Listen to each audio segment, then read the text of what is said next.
على كل شيء شهيد. إن الذين فتنوا المؤمنين والمؤمنات ثم لم يتوبوا فلهم عذاب جهنم ولهم عذاب الحريق. إن الذين آمنوا وعملوا الصالحات لهم جنات تجري من تحتها الأنهار ذلك الفوز الكبير.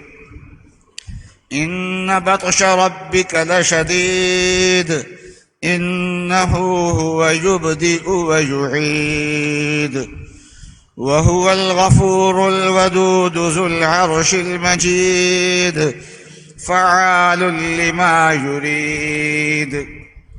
هل أتاك حديث الجنود فرعون وثمود بل الذين كفروا في تكذيب والله من ورائهم محيط بل هو قرآن مجيد في لوح محفوظ. صدق اللہ العظیم وصدق رسولہ النبی الکریم. بزرگان محترم اور برادران عزیز، رمضان میں تراویح کے بعد ایک مضمون شروع کیا تھا کہ قرآن پاک کی منتخب آیات کا درس دیا جائے، مطالعہ کیا جائے اور مطالعے کی دعوت دی جائے. پھر صحت کچھ متاثر ہوئی اور یہ کام جو ہے وہ ہمارے جامعہ کے استاد مولانا شاہد لطیف صاحب کرتے رہے. تو اب خیال یہ ہے کہ کبھی کبھی قرآن پاک کی کسی صورت یا کسی رکوع کا ترجمہ اور خلاصہ ان کے سامنے پیش کیا جائے اور اس میں غور کی دعوت دی جائے کہ مسلمان خود بھی اس میں غور کرے. یہ 30ویں پارے کی سورہ بروج ہے. اس میں حق تعالی شانہ نے ایک واقعہ بیان کیا ہے. واقعہ کا ایک حصہ قرآن پاک کی ان آیات میں ہے اور اس واقعہ کی جو بنیاد ہے وہ رسول اللہ صلی اللہ علیہ وسلم نے بیان فرمائی ہے اور وہ حدیث صحیح مسلم میں. یہ واقعہ جو ہے یہ سعودی عرب کا علاقہ ہے نجران، جو یمن کی سرحد پہ ہے. یہ اس علاقے کا واقعہ ہے اور اس زمانے کا واقعہ ہے جس زمانے میں حضرت عیسیٰ علیہ السلام کا دین حق تھا اور اس میں ابھی تحریف نہیں ہوئی تھی. یہ اس زمانے کی بات ہے. تو اس علاقے میں بادشاہ بھی کافر تھا اور اس علاقے کے رہنے والے بھی سارے کافر تھے. تو بادشاہ کا ایک خاص جادوگر تھا. اس جادوگر نے کہا میری عمر زیادہ ہو گئی ہے، آخرکار مروں گا، تو آپ کوئی لائق لڑکا دیں جس کو میں اپنا فن سکھا دوں، میرے مرنے کے بعد وہ آپ کے کام آئے گا. تو سرکاری جادوگر تھا، اس نے ایک لڑکا تلاش کر کے دے دیا. لڑکا اس جادوگر سے جادو سیکھنے لگ گیا اور جادو سیکھنے کے لیے جب اس کے پاس جاتا تھا تو راستے میں ایک عبادت گزار راہب کا عبادت خانہ تھا. تو راستے میں اس کے پاس چل جاتا تھا تو وہ اللہ کا صحیح دین اس کو سکھاتا تھا. عیسیٰ علیہ السلام جو دین پیش کر کے گئے تھے، سچا دین جس میں توحید تھی، رسالت تھی، آخرت تھی، وہ دین وہ سکھاتا تھا. تو بچہ بیک وقت دو چیزیں سیکھ رہا تھا. ادھر سے بادشاہ کے کہنے سے جادو سیکھ رہا تھا اور جادو سیکھنے کے لیے جاتے اور آتے ہوئے راہب سے دین برحق بھی سیکھ رہا تھا. ایک دن ایسا ہوا کہ بچہ چلتا ہوا جا رہا ہے تو کیا دیکھا کہ راستہ بند ہے اور لوگ کھڑے ہیں. ادھر کے لوگ ادھر کھڑے ہیں، وہ ادھر نہیں آ رہے، ادھر راستہ بند ہے. پھر راستہ کیوں بند ہے؟ کہنے کا جی شیر موجود ہے یا کوئی اور بڑا جانور تھا. اب اس کو مارنا کسی کے بس کی بات نہیں تھی، اس لیے وہ جانور خود ہی جائے گا تو راستہ کھلے گا.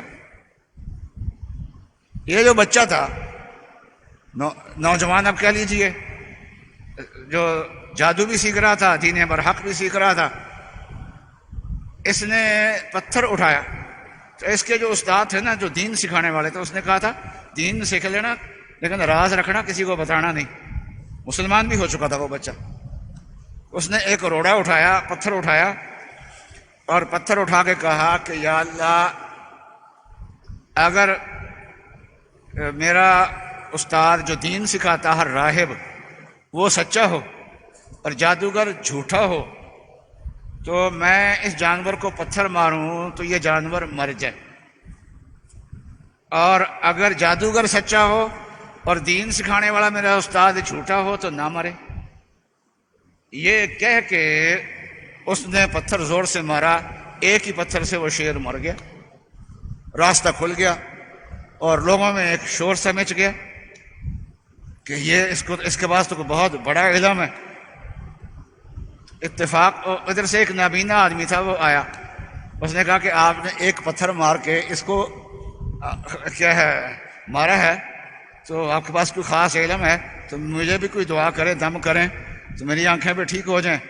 اس نے کہا کہ آنکھیں ٹھیک کرنے والے اللہ کی ذات ہے، تو ایک اللہ کی ذات پہ ایمان لے آ، میں اس سے دعا کروں گا، وہ اللہ کی ذات جو ہے وہ ٹھیک کر دے گی، میں نہیں ٹھیک کرتا۔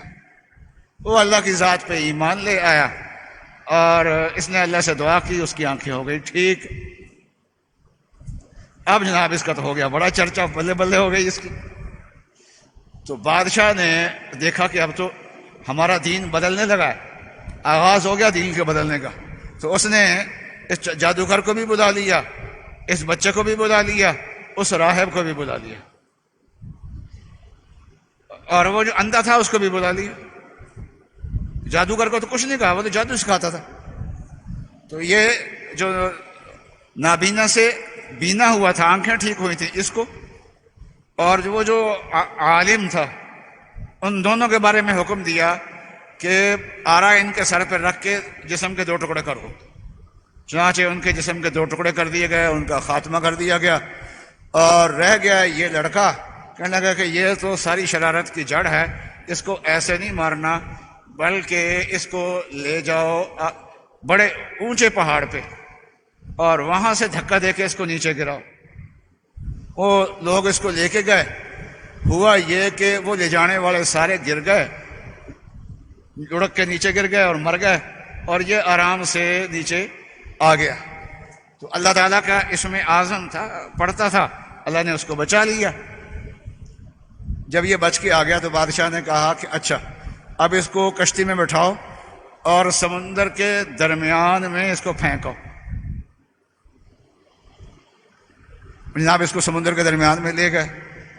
اب اس نے وہی اللہ کا نام لیا، وہاں جا کے بھی ایسا ہوا کہ دریا میں طوفان آیا، کشتی ڈولی، اس ڈولنے سے وہ جتنے آدمی اس کو گرانے کے لیے گئے تھے وہ سارے کے سارے سمندر میں گر گئے، یہ اکیلا کشتی میں بیٹھ کے پھر واپس آ گیا۔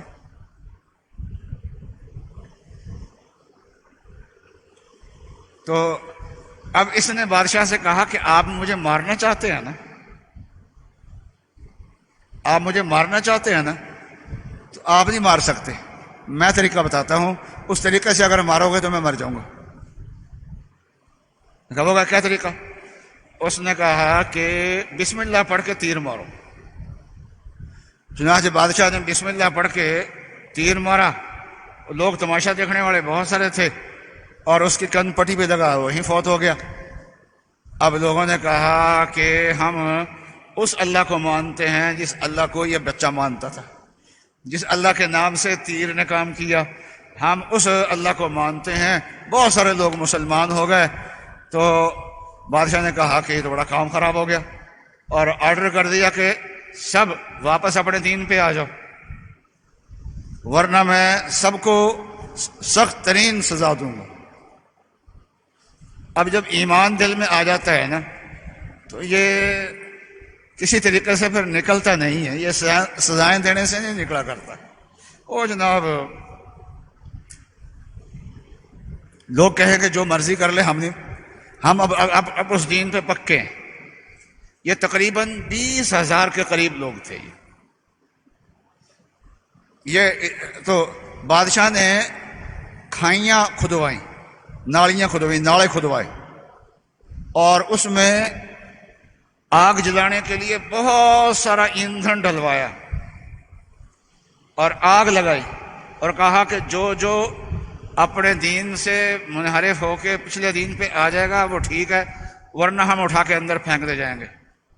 اب جناب یہ سب اہل ایمان، جب ایمان آتا ہے تو عجیب بات ہوتی ہے، ایمان کے تماشے ہی عجیب ہوتے ہیں، یہ سب اندر گرنے کے لیے تیار ہو گئے، اور ان 20,000 آدمیوں کو اس آگ میں پھینکا گیا۔ تو وہ علاقہ نجران میں میں نے بھی جا کے دیکھا کہ دوست احباب کے ساتھ جانا ہوا 3 سال پہلے، اس علاقے کو دیکھا، وہ کھائیوں کے نشانات تو ابھی باقی ہیں، اور لیکن یہ ہے کہ وہ ریت سے پر ہو گئے ہیں، کیونکہ عرصہ سے آندیاں آ رہی ہیں، ریتلا علاقہ ہے، ریت سے وہ علاقے پر ہو چکے ہیں۔ لیکن سعودی عرب نے ان کھائیوں جو آگ لگانے کے لیے کھائیاں کھودی تھیں اور اس میں ان کو ڈالا تھا، تو اس پوری جگہ کے ارد گرد دیوار کر دی ہے، گیٹ لگا دیے ہیں، اور وہاں کا جو منتظم تھا وہ یہ بتا رہا تھا کہ حکومت کا ارادہ ہے اس جگہ کی کھدائی کرنے کا، آثار قدیمہ والوں کا ارادہ ہے، تو کھدائی کر کے اس سے کہ آثار قدیمہ، تو اتنی مٹی اس کے اوپر پڑ چکی ہے، اس کے باوجود بھی ریت میں ہاتھ مار کے جب اوپر اٹھاتے تھے تو انسانی ہڈیوں کا چورا اب بھی اس میں آ جاتا تھا ہاتھ میں۔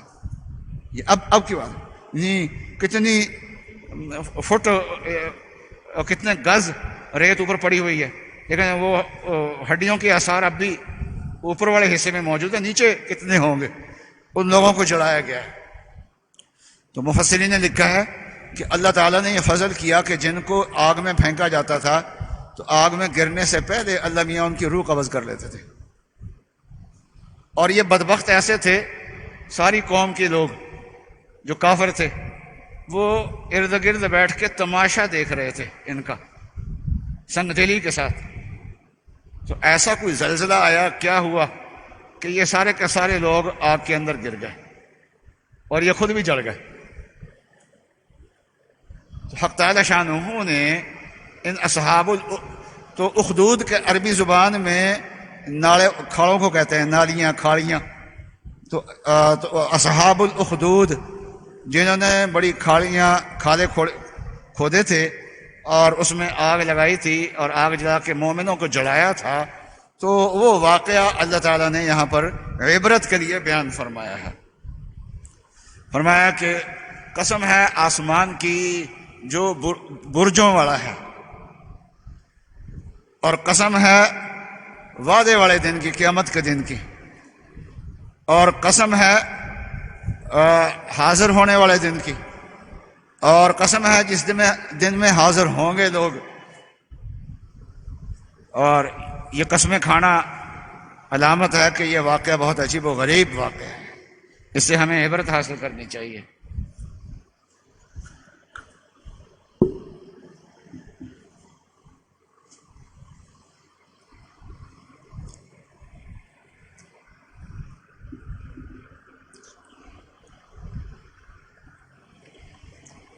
فرمایا قتل اصحاب الاخدود، اصحاب الاخدود پہ اللہ کی مار پڑے، تباہ و برباد ہو گئے، جنہوں نے آگ جلائی ہے ایندھن والی، یعنی بہت ذرا ایندھن جمع کیا تاکہ آگ جلدی بجھے نہ، جو آدمی ڈالے جائے نا وہ اچھے طریقے سے بھنے، اس میں بڑی آگ لگائی تھی انہوں نے۔ اذ ہم علیہا قعود، وہ خود ارد گرد بیٹھے ہوئے تھے، اور ہما وہم علی ما یفعلون بالمؤمنین شہود، مومنوں کے ساتھ جو کچھ وہ کر رہے تھے اس کے وہ خود گواہ تھے، خود دیکھ رہے تھے، مشاہدہ کر رہے تھے۔ یہ سنگ دلی کی انتہا ہے، کسی کو جلتا ہوا دیکھنا تو آسان کام نہیں، یہ سنگ دلی، اور پھر یہ سنگ دلی کس وجہ سے؟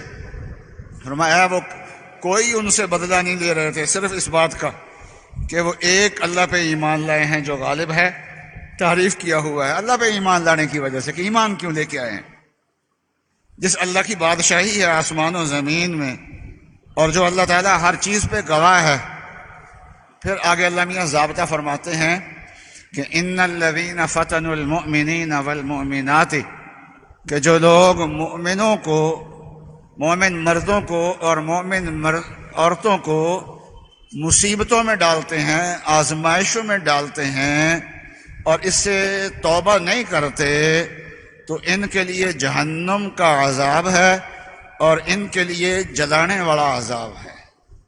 حالانکہ جہنم ہوتی ہی جلانے والی ہے، لیکن ساتھ پھر جلانے کا لفظ بولا، تو معلوم ہوا کہ یہ لوگ جو اہل ایمان کو تنگ کرنے والے ہیں، ان کو ستاتے ہیں، ان کے لیے جو دوزخ ہوگی نا، اس کی آگ کچھ زیادہ ہی خطرناک قسم کی ہوگی۔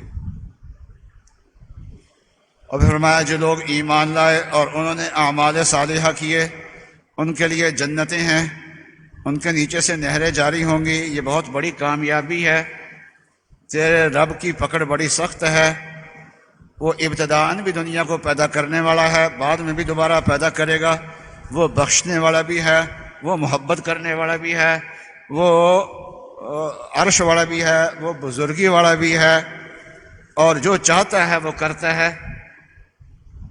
اس کے علاوہ بھی کچھ اور قومیں ہوئی ہیں، کیا ان کی تمہیں خبر ہے؟ فرعون اور سمود کی، بلکہ کافر لوگ تو جھوٹ میں پڑے ہوئے ہیں اور اللہ تبارک و تعالیٰ ان کو گھیرے ہوئے ہیں۔ اور یہ قرآن مجید ہے جو لوح محفوظ سے آیا ہے، یہ میں نے سرسری سے ترجمہ کیا ہے۔ تو آج بھی ہر دور میں مومنین کے مخالف رہیں، آج بھی عالم کفر سارا کا سارا مومنین کے خلاف ہے، اور جو ایمان کی جڑیں ہیں ان کی مخالفت زیادہ کرتے ہیں۔ مدارس ہیں، تبلیغی جماعت ہے، مساجد ہیں، یہ مراکز ایمان ہیں، تو مراکز ایمان کی مخالفت یہ لوگ زیادہ کرتے ہیں۔ اور یہ عالم کفر جو ہے، یہ اہل دین کو تنگ کرنے کے لیے مسلمانوں کی حکومتوں کو استعمال کرتے ہیں، انہی کے اداروں کو استعمال کرتے ہیں، انہی سے قوانین بناتے ہیں، انہی سے اہل ایمان کو مشکلات میں اور مشقتوں میں ڈالتے ہیں۔ ویسے تو ظلم ہی ہوتا ہے، کسی کافر پہ کیا جائے وہ بھی ظلم ہے، کسی جانور پہ کیا جائے وہ بھی ظلم ہے۔ رسول اللہ صلی اللہ علیہ وسلم نے جب حضرت معاذ کو حاکم بنا کے بھیجا تھا، تو اس وقت جو ان کو نصیحتیں کی تھیں، تو ایک نصیحت کی تھی کہ اتقی دعوت المظلوم، کہ مظلوم کی بد دعا سے بچنا۔ کیوں؟ اس لیے کہ اس میں اور اللہ کے درمیان میں کوئی، اس کی بد دعا میں اور قبولیت میں درمیان میں کوئی رکاوٹ کوئی نہیں ہوتی۔ جب مظلوم ہاتھ اٹھاتا ہے نا، وہ کافر بھی ہو، کچھ بھی ہو، عدمیہ اس کی سنتے ہیں۔ اس لیے ظلم سے بچنا، لیکن ظلم کرنا، زیادتی کرنا، تنگ کرنا دین کی بنیاد پہ، اسلام کی بنیاد پہ، ایمان کی بنیاد پہ، یہ اور زیادہ خطرناک ہے۔ اللہ تعالیٰ نے اس مقام پہ اس کی وعیدیں بنائی۔ پچھلے 5 سال پہ جو پنجاب کی 5 سالہ حکومت تھی، گزشتہ 5 سال کے، اس نے دینی اداروں کو تنگ کرنے کے لیے پابندی لگائی تھی کہ قربانی کے موقع پہ کھالا نہیں اکٹھی کریں گے۔ ٹھیک ہے، قانون بنا دیا، اور قانون پہ عمل نہ کریں تو اس کی سزا بھی ہوتی ہے۔ اب سزا میں اور جرم میں کوئی تناسب تو ہونا چاہیے نا، تو اس کو دہشت گردی کا جرم بنایا، اور پھر دہشت گردی کے مقدمات قائم کیے گئے، اور پھر عدالتوں نے ان پہ سزائیں تک بھی سنائیں۔ اب یہ قانون ساز لوگ اور یہ حکومت اور یہ افسران اور یہ عدلیہ، یہ ساری کارروائیاں کیوں کر رہے ہیں؟ اس لیے کہ یہ لوگ جو ہیں یہ اللہ کا نام لیتے ہیں، اللہ کے دین کا نام لیتے ہیں، اس وجہ سے یہ کام کرتے ہیں۔ اس کے علاوہ ہمارے ملک میں کتنے قوانین جو ہیں وہ ظالمانہ بن رہے ہیں، اب یہ کراچی میں ایک جماعت ہے، اس کے کون سا ظلم ہے، کون سی دہشت گردی ہے جو اس نے نہیں کی ہوگی، لیکن وہ جماعت سیاسی طور پہ ہر اعتبار سے آج بھی موجود ہے، اور دینی جماعت کو جلدی سے کالعدم قرار دے دیا جاتا ہے۔ اور ایک سیاسی جماعت آج اس کی حکومت ہے، اور 2 مہینے سے زیادہ عرصہ انہوں نے دھرنا دیا اور اداروں کو گالیاں دیں، ان کا مقابلہ کیا، ان کو کہا کہ میں خود پھانسی دوں گا پولیس افسران کو، اور اداروں کے اندر گھس کے انہوں نے دہشت گردیاں کی۔ وہ آج جماعت بھی برقرار ہے، وہ حکومت پہ بھی آ گئی ہے، اور ناموس رسالت کے لیے جن لوگوں نے بات کی ہے ان کو کالعدم قرار دے رہے ہیں۔ یہ بھائی وہ کراچی والے بھی کالعدم نہیں، اور یہ حکومت میں آئے ہیں، اتنا کچھ کر کے یہاں تک پہنچے ہیں، اتنی گالیاں دے کے یہاں تک پہنچے ہیں، اتنے دھرنے دے کے یہاں تک پہنچے ہیں، تو یہ کالعدم نہیں۔ جنہوں نے ناموس رسالت کا نام لیا ہے وہ کالعدم ہے، ان کو کالعدم قرار دینا اور طرح طرح کی۔ یاد رکھیے یہ وہی کام ہے جو اصحاب الاخدود اہل ایمان کے ساتھ کرتے تھے۔ میں یہ نہیں کہتا کہ افسران جو ہیں وہ حکومت کی بغاوت کریں، کچھ تو قوانین ایسے ہوتے ہیں، کچھ افسران ہی دین دشمن ہوتے ہیں، وہ اپنی دشمنی نکالتے ہیں تو اس کو اور زیادہ تیز کر دیتے ہیں اس معاملے کو۔ اب یہ تحفظ، یہ وقف املاک بل بنا ہے، وہ مسجدوں کو اور مدارس کو اور وقف جتنے بھی ادارے ہیں ان کی تباہی کا بل ہے۔ وہ شریعت کے بھی خلاف ہے، آئین کے بھی خلاف ہے، اس کے بنانے کا طریقہ بھی غلط ہے، اور وقف ایک دینی مسئلہ ہے، اس کے لیے پہلے سے اسلامی نظریاتی کونسل سے رائے لینی چاہیے، وہ بھی اس میں نہیں لی گئی، اور ہماری حکومت سے بات چیت بھی علماء اکرام کی چل رہی ہے، وہ بھی مانتے ہیں کہ اس میں غلطیاں ہیں، لیکن ہمارے بعض محکمہ اوقاف کے ڈویژنل افسران کو جلدی پڑی ہوئی ہے کہ وہ فارم تقسیم کر رہے ہیں کہ مساجد جو ہیں وہ جلدی جلدی اس قانون کے تحت رجسٹرڈ ہو۔ تو وہ اصل میں مساجد کو اور مساجد کی انتظامیہ کو اور ان کے ساتھ تعاون کرنے والوں کو، ان کے چندہ دہندگاں کو مصیبت میں ڈالنے کے لیے ہے۔ رجسٹر نہیں ہوتے تب بھی مصیبت ہے، ہو جائیں تب بھی مصیبت ہے۔ ہر ایک ان الذین فتنوا المؤمنین والمؤمنات، تو یہ مصیبت میں ڈالنے والی بات ہے۔ تو یہ ڈویژنل افسران ہیں، بھئی آپ کے وزراء جنہوں نے قانون بنایا ہے وہ لوگ تو مان رہے ہیں کہ قانون ٹھیک نہیں ہے، وہ ٹھیک کرنے کا وعدہ بھی کر رہے ہیں، سوچ بھی رہے ہیں، اور تم لوگوں کو جلدی پڑی ہوئی ہے اس پہ عمل کرنے کی۔ اور تو یہ جو مومنین کو فتنے میں ڈالتے ہیں، تو جو لوگ مومنین کو فتنے میں ڈالتے ہیں وہ اس صورت کا ذرا مطالعہ کریں کہ اللہ تعالیٰ ان کو کیا کہتے ہیں۔ ان الذین فتنوا المؤمنین والمؤمنات ثم لم یتوبوا فلہم عذاب جہنم، ان لوگوں کے لیے جہنم کا عذاب ہے، ولہم عذاب الحریق، اور ان کے لیے دردناک عذاب ہے، جلانے والا عذاب ہے۔ اور فرمایا کہ ان بطش ربک لشدید، کہ تیرے رب کی جو پکڑ ہے نا وہ بڑی سخت ہے۔ کوئی بات نہیں، تم لوگ تنگ کر لو اہل دین کو، تمہارا نمبر اللہ کے پاس آنے والا ہے۔ اور وہ ان کو دو پیغام ہو گئے اللہ کے، جو مومنوں کو ان کے ایمان اور دین کی وجہ سے تنگ کرتے ہیں کہ ان کے لیے جہنم کا عذاب ہے، جلانے والا عذاب ہے، اور فرمایا واللہ من ورائہم محیط، کہ اللہ تعالیٰ کے گھیرے سے یہ نکل نہیں سکتے۔ تو یہاں کا فیصلہ آباد کا ایک ڈویژنل افسر تھا، وہ کہہ رہا تھا اس قانون سے تم نکل نہیں سکتے، اور ہم نکل سکتے ہیں، نہیں نکل سکتے، تو نہیں نکل سکتا اللہ کی پکڑ سے۔ واللہ من ورائہم محیط، اللہ میاں ان کے ارد گرد کا گھیرا کیا ہوا ہے۔ یہ اللہ کا پیغام ہے، غور سے دیکھ لیں، بار بار قرآن پاک کو دیکھ لیں کہ ان کا حشر کیا ہونے والا ہے۔ اور ان کے لیے جو گناہ گار ہیں اللہ میاں نے تھوڑا سا تسلی کی بات بھی کی ہے۔ تسلی کی بات کیا کی ہے؟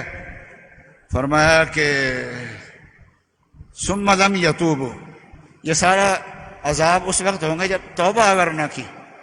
دنیا میں مرنے سے پہلے پہلے توبہ کرنے کا موقع ہے، اب بھی توبہ کر لیں، بچ جائیں۔ ہم نہیں کہتے حکومت کی بغاوت کرو، لیکن دین دشمن افسران اگر اپنی کرسیوں پہ بیٹھ کے دین دشمنی کر سکتے ہیں قانون، تو آپ لوگ بھی قانون کے دائرے کے اندر رہ کے دین کی حمایت بھی کر سکتے ہیں۔ آپ لوگوں کے لیے عدالتوں کے راستے بھی کھلے ہوئے ہیں، اور اگر کوئی راستہ نہ کھلا ہوا ہو تو پھر جس سیٹ پہ بیٹھ کے دین کے ساتھ دشمنی کرنی پڑے اس سیٹ پہ باقی رہنا ٹھیک نہیں ہے۔ جن کو تنگ کیا جا رہا ہے اہل دین کو، ان کے لیے بھی اللہ تعالیٰ نے اس میں تسلی کی بات کی ہے۔ تو ان کے لیے کیا کہا کہ دیکھو تمہارے لیے جنتیں ہیں، یہ وقتی تنگی ہے ورنہ اس کو کامیابی سمجھو، ذالک الفوز الکبیر۔ تم جن مشکلات کا شکار ہو نا، یہ تنگی نہیں ہے، یہ بہت بڑی کامیابی ہے تمہارے لیے۔ اور پھر اللہ تعالیٰ نے ان کی تسلی کے لیے کہا وَهُوَ الْغَفُورُ، اللہ میاں بخشنے والے ہیں، تم اس کے بعد جاؤ گے۔ اور فرمایا وَهُوَ الْوَدُودُ وَهُوَ الْغَفُورُ الْوَدُودُ، اللہ میاں تو بڑا پیار کرنے والے ہیں، محبت کرنے والے ہیں۔ آج یہ تنگ کر رہے ہیں اور ادھر سے اللہ تبارک و تعالیٰ کا پیار تمہارے لیے ہے۔ تمہیں تو خوش ہونا چاہیے کہ ہم اللہ تبارک و تعالیٰ کے جتنا دنیا ظلم کرے گی، جتنی دنیا تنگ کرے گی، جتنی حکومتیں تنگ کریں گی، جتنے افسران تنگ کریں گے، اتنا اللہ تعالیٰ کا پیار تمہیں ملے گا۔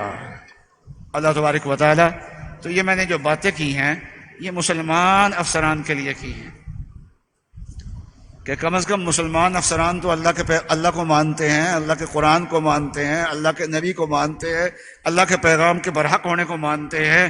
وہ اس کو دیکھیں، سنیں، اندھے نہ ہوں اپنی ملازمت کی خاطر، بلکہ اس کو دیکھ کے آگے چلیں۔ یہ میں یعنی مسلمانوں کی محبت میں جو اللہ کا رسول کو مانتے ہیں ان کے لیے میں نے یہ آج پیغام جو اللہ کا اب تک پہنچانے کی کوشش کی ہے۔ اللہ تبارک و تعالیٰ مجھے اور آپ کو عمل کی توفیق عطا فرمائے۔ وآخر دعوانا الحمدللہ رب العالمین۔